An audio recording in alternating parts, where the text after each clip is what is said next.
Former Attorney General William Barr says people have the wrong idea of his service under former President Trump. The media chose to weave a narrative that I was a toady to the president, and that was false from the beginning because I felt I could be independent, and I was. Barr tells his version of events in a memoir titled One Damn Thing After Another. That's how one of his predecessors described the Attorney General's job. Barr says he refuted Trump's claims about a stolen election. He also defends decisions he made in favor of the president or his allies. And he talks of working for a leader constantly distracted by shiny objects. You even tell a story about Mike Pompeo, the Secretary of State at the time, who took advantage of that. What did he do? Well, we had this running joke that whenever the president was chewing out Mike about something, all Mike had to do was mention Russiagate or something like that, and the president would take it and run for quite a while. He'd rant and forget what he was angry at Mike Pompeo about. By the end of the conversation, he wouldn't remember what he was angry at Pompeo about. But, at one point I said to the president, Mr. President, you're like a bull in a bull ring. And your adversaries have your number. They know how to get under your skin. And all they have to do is wave a red flag over here and you go charging and attack it. And I said, at the end of the day, you're going to be in the middle of the ring sweating, and someone's going to come and put a sword through your head. And he didn't think much of that metaphor. So. Barr told us this when we visited his home outside Washington. His home library features books on American presidents and also a Tommy gun, an old-fashioned automatic weapon received as a gift from the FBI. The two-time Attorney General grew up in a conservative family in liberal New York City. In the radical 1960s, he was a conservative college student, and when left-wing protesters took over the Columbia University Library, Barr joined the counter-protesters. His memoir dwells on modern-day culture wars, accusing progressives of dividing the country, which makes it easier to understand why he said yes when Trump nominated him in December 2018. A terrific man, a terrific person, a brilliant man. I did not know him until recently when I went through the process of looking at people, and he was my first choice from day one. Barr took the job amid an investigation. Special counsel Robert Mueller was probing Russia's participation in the 2016 election.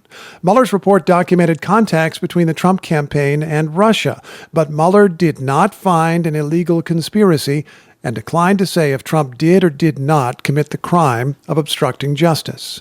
Barr was unimpressed and sent Congress his own conclusion that the evidence did not show obstruction. Mueller later wrote Barr failed to capture the substance of his report and created confusion.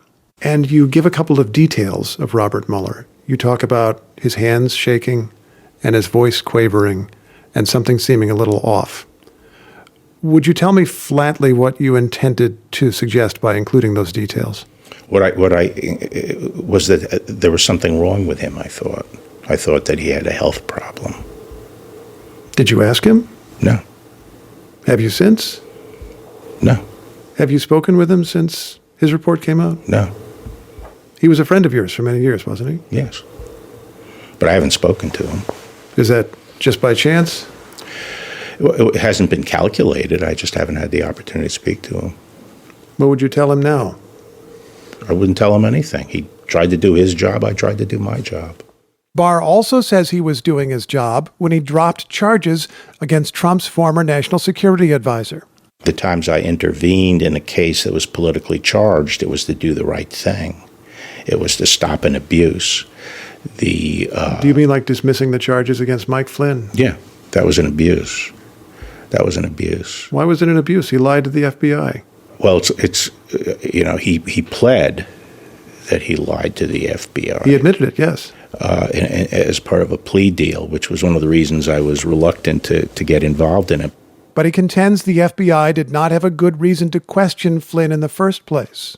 He says he opposes criminalizing politics, turning disagreements into investigations. People will never see this stuff, but I said that certain things should not be pursued as investigations because I didn't feel they were adequately predicated, where the Democrats would have been on the receiving end. Would you say as a matter of flat fact that you kicked away allegations that would have been embarrassing to Democrats because the standards were not met? Yes. Trump's Justice Department did investigate Democrats, including Joe Biden's son Hunter, but Barr notes the department kept that probe secret until after the 2020 election. There was a moment when Barr's own name came up during an investigation. It was an inquiry into a phone call. It was a perfect conversation. It couldn't have been any better. Trump's 2019 call to the president of Ukraine sought political dirt for Trump's re-election. It prompted House Democrats like Adam Schiff to push for Trump's first impeachment. This would be, I think, the most profound violation of the presidential oath of office, certainly during this presidency, which says a lot, but perhaps during just about any presidency. In that call, Ukraine's president appealed for Javelin missiles, weapons Ukraine could use against invading Russian tanks, and which Ukrainians desperately need today. Trump's next words were, quote, "I would like you to do us a favor, though." He urged Ukraine's president to get in touch with his lawyer, Rudy Giuliani, and his attorney general, William Barr. To this day, Barr insists he had nothing to do with this. It was an absurd idea, and it was pursued in a farcical way. But at the time, I didn't think it was criminal, and I still don't think it was criminal. Barr remained broadly supportive of the president right up until Trump tried to overturn his election defeat in 2020. After the election, he didn't seem to listen to anybody except a group of sycophants who were telling him what he wanted to hear. We're talking about Rudy Giuliani, Sidney Powell, People like that. the pillow guy. Yeah, a lot of people on the outside and some people on the inside.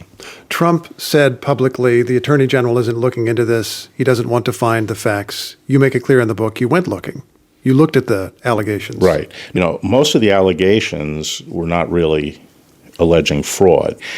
All the stuff, it was like playing whack-a-mole. All the theories of the day that came out, when we looked into them, they just evaporated. They were just completely without foundation. I mean, recently you interviewed the president, and he's had a year to think about it, and the evidence he came forward that the election was stolen was the statement that more people voted in Philadelphia than there were voters. Look at Philadelphia. Is it true that there were far more votes than there were voters? It is not true that there were far. It is not true. That's a pretty tough problem. That's completely false. I mean, it's demonstrably false, and yet you continue to hear this thing repeated. Weeks after the election, Barr told a reporter that the Justice Department had found no evidence of widespread fraud. According to Barr's memoir, this so infuriated the president that he summoned Barr to the Oval Office, and Barr said to his face that the election claims were BS. But it would be a mistake to say that Barr entirely breaks from Trump in this memoir. Even today, Barr does not apologize for raising concerns about ballot security, and he argues that radical leftists are the ones who want to tear down traditional American institutions. They're playing to win today as if there's no tomorrow.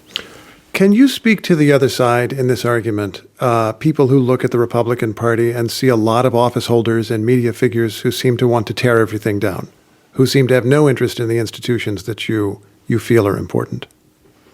Well, I mean, I think it's just the opposite. I think conservatism, by definition, is preserving our institutions. And to me, the essence of conservatism is to say, number one, how does this work if the shoe were on the other foot? I think many people today, especially the progressives, that's not how they approach questions. They want to win today on something, and they don't ask themselves that question. How does this work? People in your party don't do that. Not as much. They're conservatives. People in both parties are doing it today. People label themselves as conservative, but I'm just thinking of a few examples over a decade, and we could get many more examples. Republicans proposing in 2011 to stop paying federal debt, which arguably could have destroyed the U.S. economy unless they got something that they wanted. Republicans shutting down the government. Both sides play that game with the debt limit. True, but Republicans did it to such a dramatic extent that it very nearly worked and affected the economy. Republicans voting for Donald Trump, whose entire approach was, I'm going to tear down the system. Things need to change. Donald Trump in office, politicizing specific cabinet departments and, according to your own account, working very hard to politicize the Justice Department. None of that is about upholding Well, I don't American think he works hard to politicize the Justice Department, but there's a difference between preserving our institutions and wanting to reform them and sort of break through the self-interested sclerotic bureaucracy in Washington and make the institutions more responsive to the people. Wasn't January 6th an effort to tear down the system? Whatever lies people told themselves, it was an effort to tear down the democratic system. Well, I didn't view it as an insurrection. I mean, I think it was a riot that got out of control. You don't think they really wanted to hang Mike Pence? I don't think so.